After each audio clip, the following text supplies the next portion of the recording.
So it seems like the dust has settled. It seems like the smoke has been cleared. When the smoke clears and the battle has been won. Yes, when it came to who won the Game Awards, it was not Baldur's Gate Game of the Year. It is clearly Xbox. Xbox won Jeff Keighley's Game Awards. And it's not only me saying that, even Forbes is admitting it. Yes, Xbox stole the show, stole Jeff Keighley's money. He even had a bottle of honey. That all went. Xbox stole everything. But since the aftermath of the Game Awards, since everything has been cleared, the dust and so forth, you know, these ponies are going crazy in the streets. For example, when the Game of the Year was announced, a number of ponies went wild. I'm talking about honestly wild.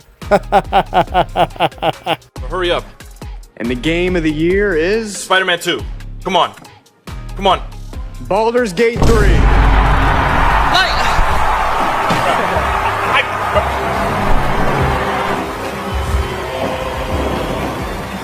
We got robbed. Spider-Man got robbed, bro. Spider-Man 2 is the people's game of the year, bro. Here are the nominees for our Player's Voice Award, 100% voted by the fans. Baldur's Gate 3, Cyberpunk 2077 Phantom Liberty, Genshin Impact, Marvel's Spider-Man 2, and The Legend of Zelda Tears of the Kingdom. And the Game Award goes to Baldur's Gate 3. Spider-Man 2 is the people's game of the year, bro.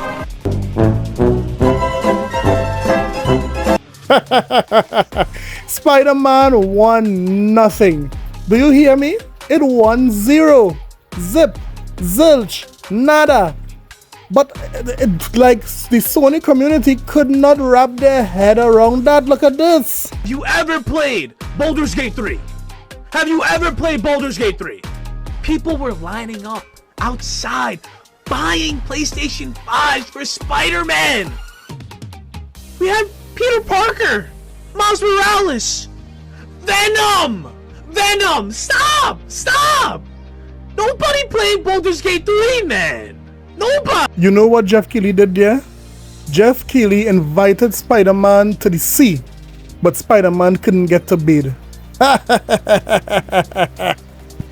And because Spider-Man got 7 nominees, 0 mentions, and 0 awards, they are calling him the new 007.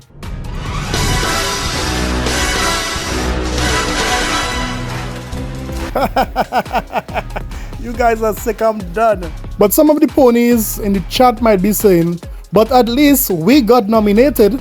Starfield didn't get any nominees. Tell me which one you prefer, to be nominated and win absolutely nothing?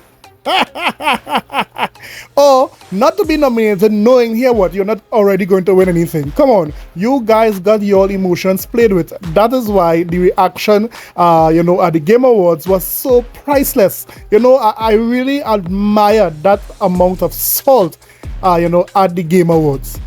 But today what we are going to talk about is all the different things we missed at the Game Awards. We are also going to talk about how some persons are really going hard, begging and crying for Blade to go multi-plat. These ponies are sick. But you know what? Let's talk about it. This is a sickness! Let's get it. And before we start, if this type of content interests you, consider subscribing. I give you guys some salt, I give you guys some pepper when it comes to content. So if you're new around here, stay true around here. Hit that subscribe button. You won't regret it. Let's first start off with Dustin Legary. You see, not too long ago, Dustin made some content saying that there was no Xbox tax. Yes, he was angry with the community for pushing a narrative that there was some sort of Xbox tax when he was adamant that there wasn't any Xbox tax. Well, it just so happened that during the Game Awards, right before the Game Awards, this happened.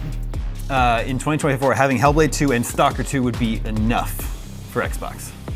No, they're going to have more than that, of course. Well, Yeah. but we don't know. I mean, they've also teased Fable. We got that. Yeah, but I just don't think it's coming in 2024 is all. Yeah. Yeah, well, the Starfield expansion is also that one. slated. I shattered something.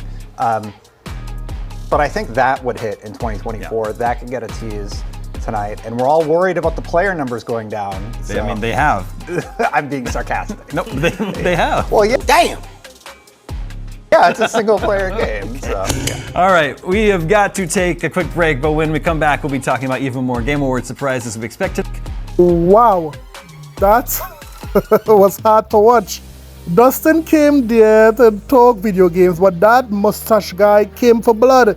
He didn't realize that he was getting taxed so hard that he couldn't even catch himself. But it didn't done there. Destin, where, PlayStation is traditionally known as the place for the exclusives, and Xbox is known for having no games. Not my words, that's the internet's words. Xbox has no game. Wow, wow, wow.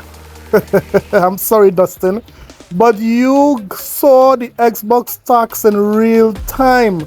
I hope you learn from it. I hope you accept it, because you are an Xbox fan, so you will be taxed, as you could have seen and experienced right there. So Dustin Nagiri got a reality call. There is an Xbox tax, and he got it in real time. Next up, we have Christopher Judge. The many faces of Christopher Judge. The many faces of Christopher Judge. You see, Christopher Judge said something at the Game Awards. Stand up here making long speeches. I'm going to stick to the script. No 8-minute speech like last year. But fun fact, my speech was actually longer than this year's Call of Duty campaign. Damn! So yes, the voice of Kratos himself took some shots at the Call of Duty developers by comparing his speech to the Call of Duty campaign.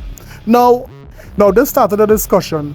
Persons was asking, should other developers, should other persons in the industry be trolls, like the trolls online, the ones who don't like your game and so forth? Should they? Well, the Call of Duty developers didn't take that sitting down. Notice what they said. One Call of Duty dev tweeted, funny, but yeah, the metrics that COD absolutely destroys all of God of War games, probably combined, to be honest, and is also equally laughable, if not more. One thing is for sure, that dev is not lying, as you can see in the stats here. Call of Duty completely annihilates any of God of War sales that they ever had combined, just Call of Duty by itself. But another dev commented and said this: honestly, as COD developers, we have heard way worse, but we don't expect it from up here at an event that's supposed to be celebrating this year's achievements in gaming, especially with all the information that was leaked about the development. Yes, a lot of Xbox fans was taken aback by the comment that Christopher Judge made, but do you think that the developers were supposed to take this lightheartedly? Do you think that they should have commented on it? Let me hear what you think about this in the comment sections below. This video is brought to you by You Thought You Had It. You thought you won, but no.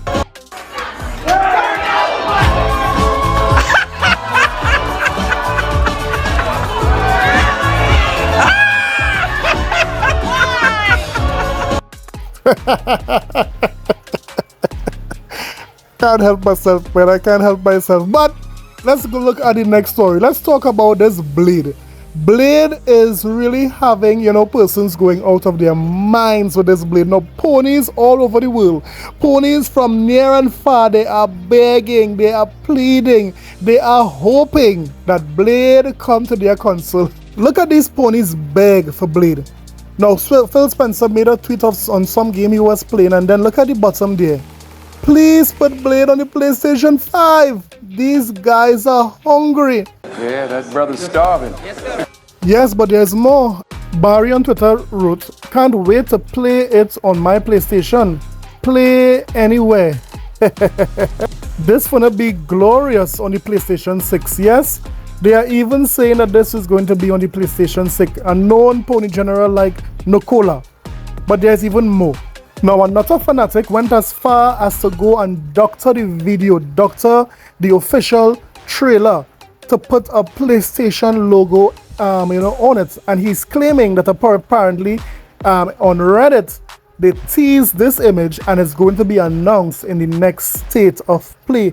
Do you see how these ponies are being, I thought you guys had the best games. I thought you guys had, Spider-Man and God of War and Horizon. Why are you guys so desperate for Blade? This is unheard of. These ponies are sick.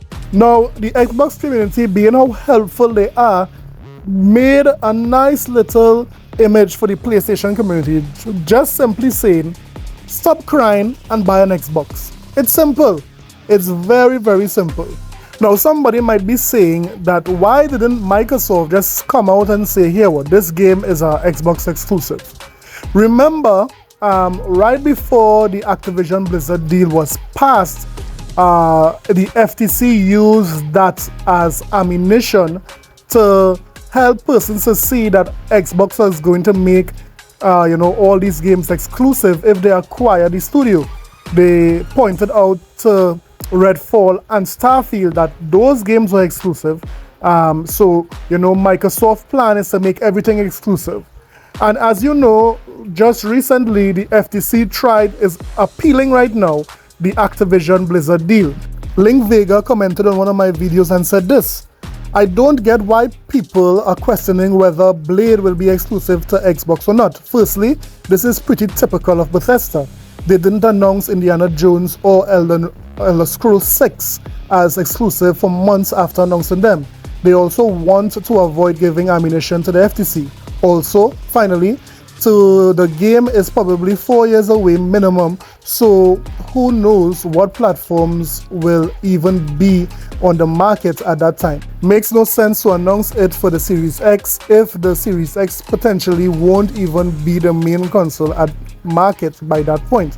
Now, this comment to me made a lot of sense. It really was true. Indiana Jones and Elder Scrolls 6 was not confirmed as being an exclusive months after it was announced. So, do you agree with Link Vega here, or is he quacking? There are some critics outside there who is even stating that, Arcane right now is the worst company to make that Blade game. Well, after looking at the Blade video, I'm seeing a lot of fans are confident in Arcane Leon, as you can see here. Ponies, listen carefully to what Phil is saying as to where Bethesda Games would go. Listen. I've gotten a lot of questions since we announced this deal, but one of the biggest ones, Phil, is this question about exclusivity and how you think about that and how that's going to work with Bethesda. Yeah, I see it. I see it in the community. I listen to the podcast and all the questions, so I'm going to try to be as clear as I can because that's what I just think it's fair. So obviously I can't sit here and say every Bethesda game is exclusive because we know that's not true. There's contractual obligations that we're going to see through, as we always do in every one of these instances. We have games that exist on other platforms, and we're going to go support those games on the platforms they're on. There's communities of players. We love those communities, and we'll continue to invest in them. And even in the future, there might be things that have either contractual things or legacy on different platforms that we'll go do. But if we're an Xbox customer, the thing I want you to know is this is about delivering great exclusive games for you that ship on platforms where Game Pass exists. And that's our goal. That's why we're doing this. That's the root of this partnership that we're building, and the creative capability we will be able to bring to market for our Xbox customers is going to be the best it's ever been for Xbox after we're done here. Xbox exclusive games would be on anything that has Game Pass or on an Xbox platform. So it's very clear that the PlayStation community is setting up themselves for failure, is setting up themselves for disappointment. Let's just say in a bizarro world that this game does go multi-platform. How would PlayStation fans feel that Xbox gamers has this beautiful Marvel game in Game Pass for $15 a month while they have to spend $70 or $80 for it? Of course, that will not, go over well with most in the community. So, right off the bat, either way, the PlayStation community will lose. They would lose from that perspective, and they would lose when it comes to, you know, getting this game on their platform. But let me hear what you think about everything that was said today. Since the Game Awards, people have been going crazy. You know, there are many things that was missed. One of the things you know, I really enjoyed was that flute guy. That flute guy killed it at the Game Awards. But let me know what you think about everything. Don't forget to like and subscribe for more videos. I'll see you guys in the next one. Later.